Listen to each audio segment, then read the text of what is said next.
Well, hello and welcome to Shed Talks, a series of conversations with leaders, academics and experts in their field on the topic of people engagement and organisational wellbeing.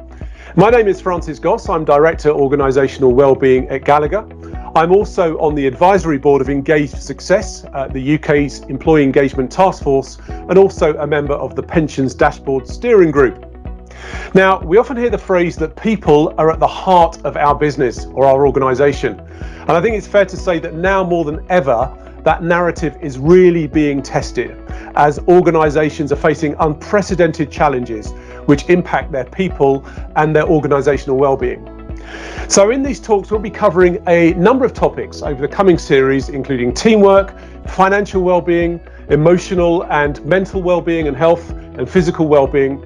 We've got some fantastic speakers lined up and also some industry leaders, all recorded here in my shed.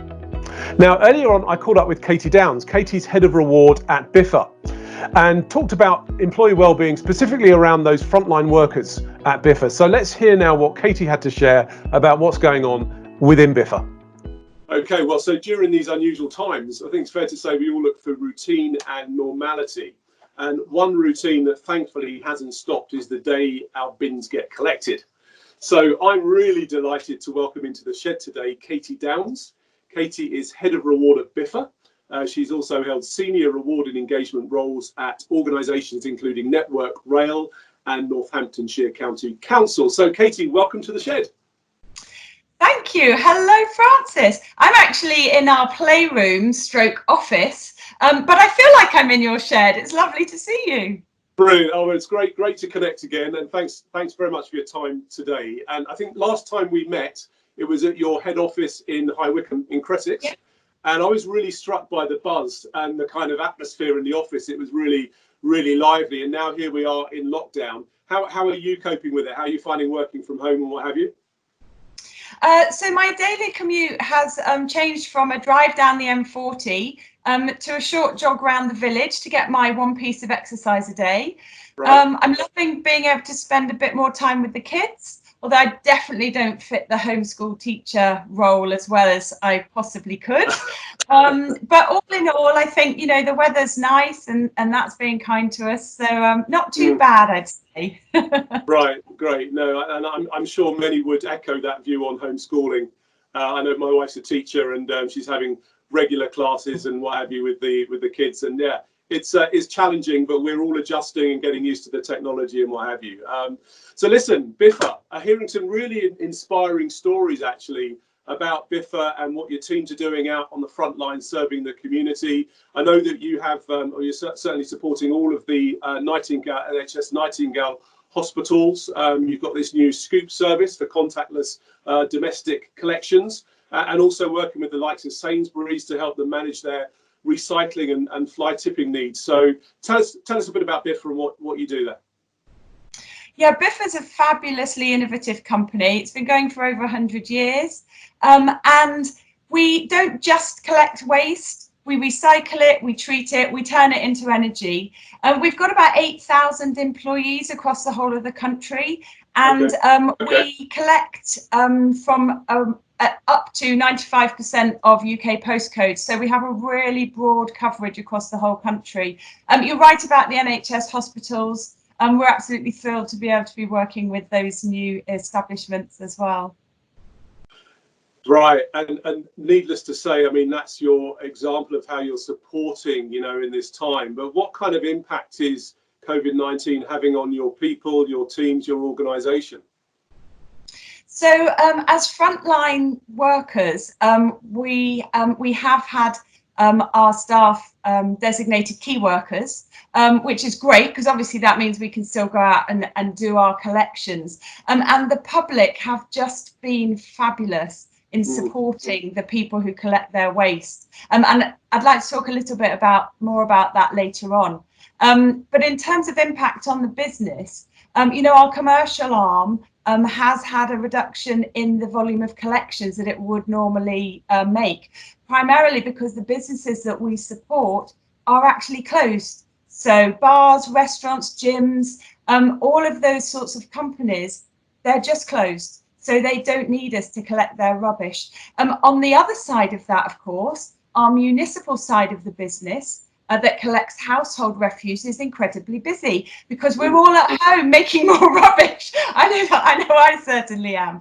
So there's a lot going on, and so across the whole business there is a real variety. As an organisation, the company has supported working from home since the middle of March. Actually, I've been working from home since about a week before the lockdown was officially announced. But overall, we're really just trying to protect our business so that it remains, in the best financial shape possible during this time. Right. So interesting that there was some preparation before the lockdown was officially announced by government, but also the way in which Biffa's adjusting to the new norm and having, I expect, to be very agile about how you changed the business model to address the new requirements that are coming through. So, yeah, fascinating. And again, lots of organisations are going through exactly that challenge. But more about the employee side of things now there and well-being, and that's what these Shed Talks are all really about.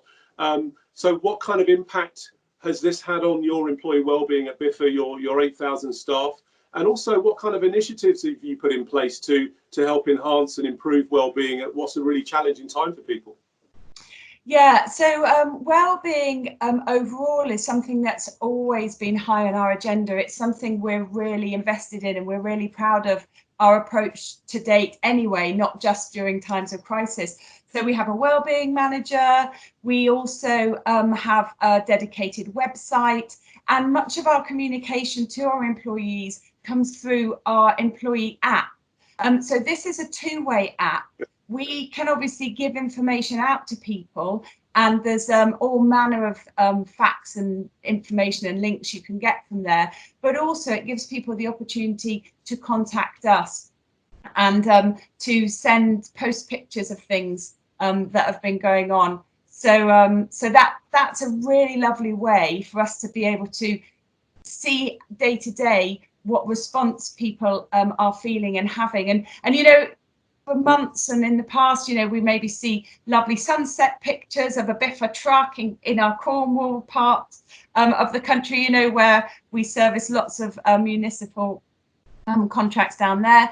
But at the moment, we are just flooded with really lovely pictures from the public of them saying thank you to our bin men. Brilliant. Chalk pictures on their driveways, pictures and thank you notes from their children. It's absolutely lovely, and I think it's really helping us build this pride in Biffa that we've been working so hard to do.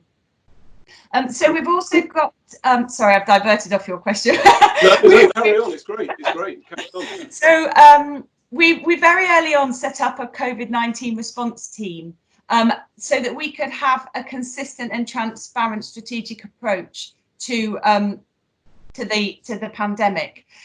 We've got a well-supported employee assistance programme that is working with us to support our colleagues. And in terms of the wellbeing itself, we're actually looking at a three-stage approach. So first off, initial comms. So training managers, information for employees, making sure we're giving clear facts, reassurance, and genuine information. So we move from that then into regular information and updates, looking at those groups, seeing what information they needed that was separate and dedicated, specific to each group, and also what would overlap and be the same. So we're basing this on fact. We're using the government advice and guidance. We're encouraging people to do the right thing, and looking at how lockdown is changing their daily lives and how we can support with that. We've actually got one of the best initiatives I think I've ever come across through our IT colleagues. So in terms of trying to keep people supported and connected during this time of lockdown, if one of our employees is having difficulty with maybe some tech, with maybe an older member of the family, they can actually ring our IT services, and one of our team will jump on a call and help you get your, let's say, old Uncle Arthur online so that you can actually have all of those connections and do FaceTime with them. because Brilliant. for me, I'm not a techie person. I know how to get myself on, but trying to talk someone else who doesn't know it onto something, it's just such a lovely initiative. So we're using the people we've got. It's so just great. So your team will join a call and actually handhold and help somebody get online, join that Zoom call, whatever it might be. Yeah. And fantastic. Really, really innovative way of helping your people. That's a great additional benefit that I'm sure your staff really appreciate. Fantastic. Yeah. So we've also, so I've done two. Let's my third one. Yeah, go for it. So we've got, we're looking at actually the longer term mental, physical and financial wellbeing messages, and how we can actually help our employees with initial worries now, and then longer term, how we can help them develop some more resilience and planning. We're going to be starting some weekly Skype calls where people can dial in and actually learn about how to become more resilient, and then ask questions. So they're going to be interactive. Also things like how to relax. Our world has changed so differently. Working from home, I think people often find that they log on quite early, they maybe dip out for lunch, and then the emails keep coming in. How do you stop that? How do you relax? And all of these things. It can be a very intense working day, actually, can't it? Yeah. You don't always get away from that screen time. Yeah. So helping people try to build routines is actually something that we're really focusing on as well.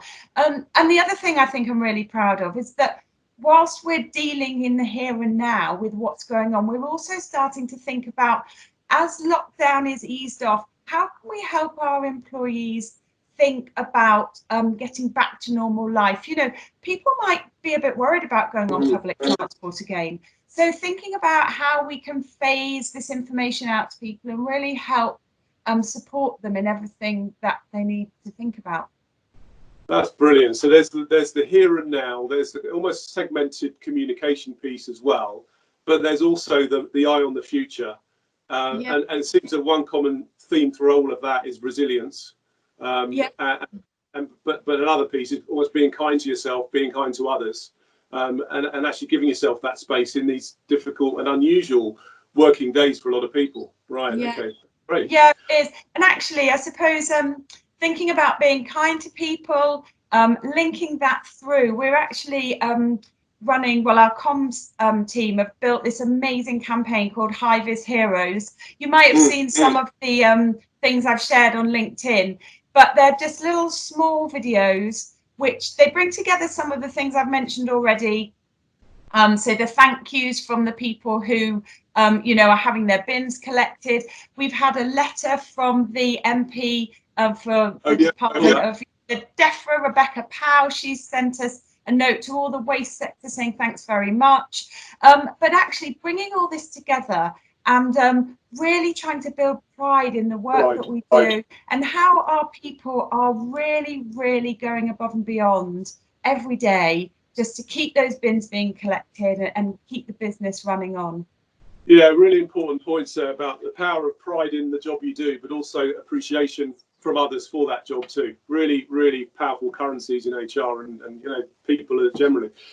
Katy, thanks so much. I'm going to finish with one final question because we're nearly up in time. But the one question is this. So what one piece of advice would you give other senior reward managers, HR leaders at this time? So, we've talked about communication a little bit. For me, that's the key. Even if you don't think you've got anything to say, you need to be communicating to people. You need to be thinking about how you talk to them and how you keep, more than ever now, you're not sitting in offices with people, but start now thinking about how you're going to bring people back into the organisation and back together in a positive and transparent way. Because if you can actually put your arms around people in the here and now and carry that through to the future, I think it's going to be really positive for organisation. What a brilliant way to finish. Fantastic summary there. Appreciate that. I'm sure a lot of people will gain great benefit from that. One final cheeky question. Picture behind you. I'm sure everyone wants to know what's that about. Oh, so Looks my great. daughter, thank you. So my daughter did that when she was about 10, I think. It's the Day of the Dead. It was her first big canvas picture, and she traced it from an online picture she got. So it's just standing up in the playroom, reminding us that. Private place. Yeah. Very good, very Yeah. good.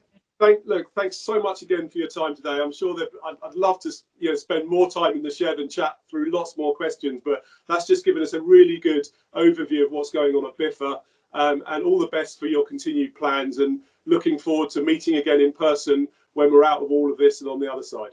Thanks so much. Thanks for Cheers. inviting me. Bye. Bye.